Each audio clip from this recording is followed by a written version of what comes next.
अस्सलाम वालेकुम नाज़रीन, पॉइंट ऑफ व्यू में आपको खुशामदीद कहते हैं। पाकिस्तान इस वक्त मुख्तलिफ़ नौइयत के बहरानों में घिरा मालूम होता है और इनमें से एक बड़ा बहरान ऐसा है जिससे पाकिस्तान के अवाम की अक्सरियत मुसलसल दो चार है, वो है महंगाई का बहरान। आए रोज़ सुनते हैं गैस, बिजली, पानी, चीनी, आटे की कीमतों में इजाफ़ा और चंद रोज़ से मुसलसल अखबारात में इस हवाले से ज़िक्र भी आ रहा है कि किस तरह पाकिस्तान के अवाम की अक्सरियत को महंगाई के इस सैलाब ने परेशान कर रखा है। अब सवाल इस मौके पे ये पैदा होता है कि जिस अंदाज़ में इस वक्त गवर्नेंस हो रही है, हुकूमत चाहे वफाकी हो चाहे सूबाई हो, क्या उनकी पॉलिसियों में अवाम को दरपेश मसाइल का इजहार होता है या नहीं? पार्लियामेंट के अंदर जो डिबेट होती है उसमें अवाम की मुश्किलात का ज़िक्र आता है या नहीं? इस लिहाज से हमारे आज के प्रोग्राम का मौजू भी, मरकज़ भी अवाम हैं, सारिफीन हैं कि उनको मौजूदा दौर में किस हद तक किस नौइयत की मुश्किलात पेश आ रही हैं।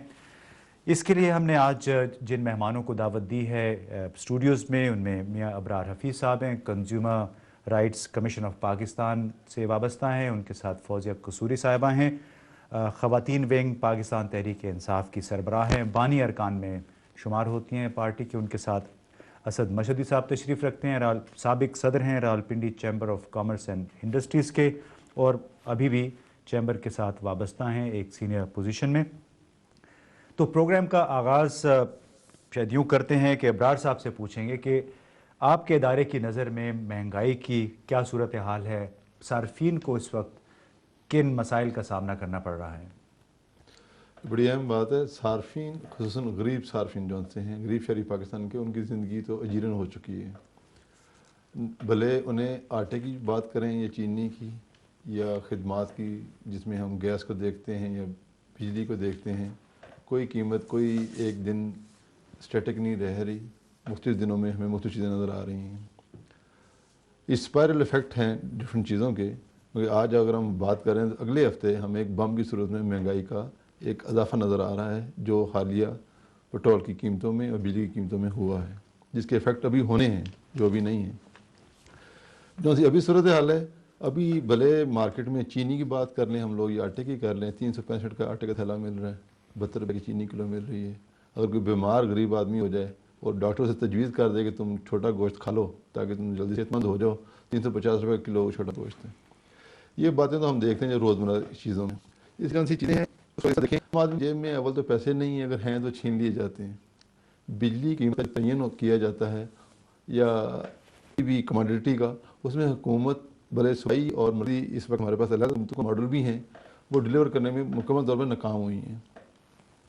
आम आदमी भले किसी पार्टी की तरफ जाए, उसे देखे, उसे कोई ऐसी कोई किसी के पास मरबूत कोई जामिया मनसूबा हिकमत अमली या अमल दरामद के लिए कोई पोलिटिकल बिल नज़र नहीं आ रही। डे टू डे जैसे डंक टू पॉलिसीज़ हैं, आज का दिन इधर गुजर जाएगा, कल का दिन इधर गुजर जाएगा, ये बातें हैं।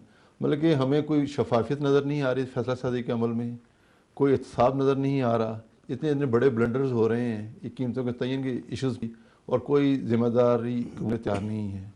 ये जो बातें हैं बैड गवर्नेंस के नतीजे में आम आदमी की ज़िंदगी को मुश्किल कर रही हैं। मगर हम गुड की तरफ बातें करते हैं, गुड गवर्नेंस तो हो ही नहीं रही, बुरी गवर्नेंस की तरफ हम तरक्की कर रहे हैं। उसका एक इजहार आपको नज़र आ रहा है। बेगम साहब, आप बताइएगा कि पाकिस्तान तहरीक इंसाफ के प्लेटफॉर्म से अवाम के मसाइल की बात तो होती है, जो कह रहे थे मियाँ साहब के किसी जमात के पास कोई मरबूत प्रोग्राम या कोई ऐसा मेकनिज़म नहीं है कि अवाम के मसाइल पे फोकस करके बात कर सके। जी ऐसा था गुल साहब कि देखिए प्रोग्राम्स तो तमाम सियासी जमातें जो होती हैं वो कागज़ के ऊपर बहुत अच्छे अच्छे बड़े लंबे चौड़े प्रोग्राम्स लिखती हैं। At the end of the day जो चीज़ काउंट करती है और करनी चाहिए वो ये होता है कि आपके अंदर वो पॉलिटिकल विल हो, आपको वो दिलचस्पी हो और आप सही तरीके से उस चीज़ को ये अटैक करें कि आपने जी कौम के मसाइल हल करने हैं। आपने बहुत अच्छी बात कही शुरू के अंदर जब आपके इंट्रोडक्शन में कि आप पार्लियामेंट का जिक्र कर रहे थे। ये पार्लियामेंट क्या है और जमहूरियत क्या है? जमहूरियत का तो मकसद ही ये है कि जी आप अवाम के नुमाइंदे हैं। आप जब पार्लियामेंट में पहुँचते हैं तो ये एक आपके पास अवाम ने آپ کے نمائندوں نے ایک امانت سونپی ہے، یہ ان کی امانت ہے، اور آپ جب پارلیمنٹ میں بیٹھے ہیں تو آپ کا فرض یہ ہے کہ آپ اپنی عوام کے دکھ درد، ان کی پریشانیاں، ان کے مسائل کا حل نکالیں۔ آج اگر آپ پاکستان کے اندر دیکھیں تو میں سمجھتی ہوں کہ جمہوریت جس کے اندر کہ عوام اور لوگ جو ہوتے ہیں وہ سب سے طاقتور فورس ہوتے ہیں اور ہونے چاہیے۔ سب سے زیادہ آج سپریسڈ اور دبی ہوئے جو لوگ ہیں ہماری پاکستان کی عوام ہے، اور جیسا میرے بھائی یہاں کہہ رہے تھے کمر توڑ دی ہے جی انہوں نے۔ دیکھیے جب کبھی بھی کسی بھی ملک پہ اگر یہ ہمارے حکمراں کہتے ہیں کہ جی یہ گلوبلی ہو رہا ہے، تمام دنیا میں مہنگائی بڑھ رہی ہے، this is not a right thing to say, یہ تو ایک ایکسکیوز ہے اپنے اوپر سے اپنی نااہلیوں کو چھپانے کے لیے۔ بے شک ہو رہا ہوتا ہے، مگر حکومتوں کے پاس وسائل ہوتے ہیں، حکومت کے پاس پروگرامز ہوتے ہیں، اور حکومت کے پاس وہ لوگ ہوتے ہیں جو ان وسائل کو استعمال کرتے ہوئے قوم کے لیے کام کریں۔ اتنی مہنگائی آپ ہر چیز میں دیکھ لیں، اور جب ایسی مصیبت کے وقت اگر قوموں پہ آتے ہیں تو سب سے پہلے جی طریقہ تو یہی ہوتا ہے کہ آپ اپنے ایکسپینسز کرٹیل کریں، کچھ ہم کمی لائیں، اپنی گورنمنٹ کی جو ہمارے گورننس کے، پہلی بات تو اچھی گورننس ہونی چاہیے، اس کا تو کوئی اس پہ ہم بعد میں آئیں گے کہ جو انداز حکمرانی ہے وہ کس حد تک اظہار کرتا ہے حکمرانوں کے کنسرنز کا عوام کے لیے۔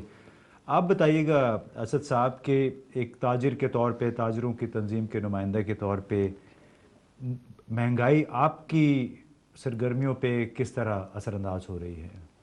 تھینک یو ویری مچ جی۔ اصل میں دیکھیں جو پاکستان کی بزنس کمیونٹی ہے وہ جو مشکل حالات اس وقت فیس کر رہی ہے شاید اس سے پہلے کبھی ہم نے نہیں کیے ہوں گے۔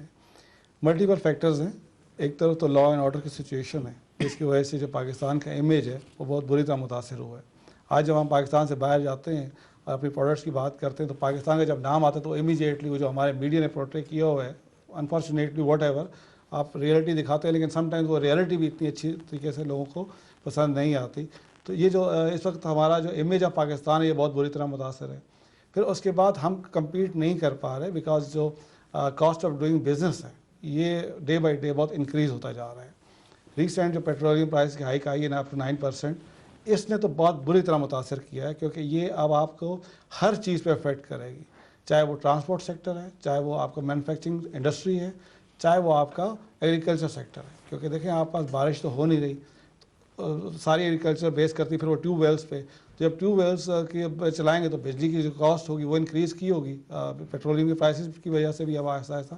تو یہ جو ہر کچھ عرصے بعد ہم جو ایک ہائپ کریٹ کر دیتے ہیں اور ہائک کریٹ کرتے ہیں اس کی پرائسز کی، مختلف چیزوں کی، یہ بہت بری طرح سے متاثر کرتی ہے ہماری اوور آل انڈسٹریل ایکٹیویٹیز پہ ساری طرح سے۔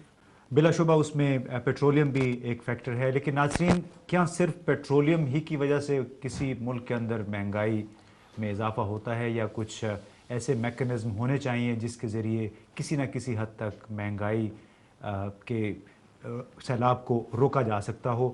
کیسے روکا جا سکتا ہے؟ کیا کوئی ایسے میکنزم ہیں یا حکومت کی کمزوریاں ہیں جس کے باعث یہ نہیں ہو پاتا ہے؟ اس کا ہم جائزہ لیں گے اس بریک کے بعد، پروگرام دیکھتے رہیے۔ صاحب کہہ رہے ہیں ڈاکہ ڈالنے والی بات ہے، کہ آپ بھی اس کو ایسی دیکھتے ہیں سیاسی جماعت کے طور پہ کہ اکثر سیاسی جماعتیں جو اپوزیشن والی بھی ہیں صارف کے نقطہ نظر سے شاید کم ہی بات کرتی ہیں؟ نہیں جی، یہ بالکل صحیح بات ہے، اس لیے کہ آپ یہ دیکھیے کہ یہ ٹرانسپیرنسی انٹرنیشنل کی رپورٹ ہے کہ جس وقت پی ایم ایل کیو کی گورنمنٹ تھی مشرف صاحب کے زمانے کے اندر، تو 45 ارب سے کرپشن لیول اٹھ کے اس پچھلی جمہوری حکومت کے اندر سو کالڈ ڈیموکریٹک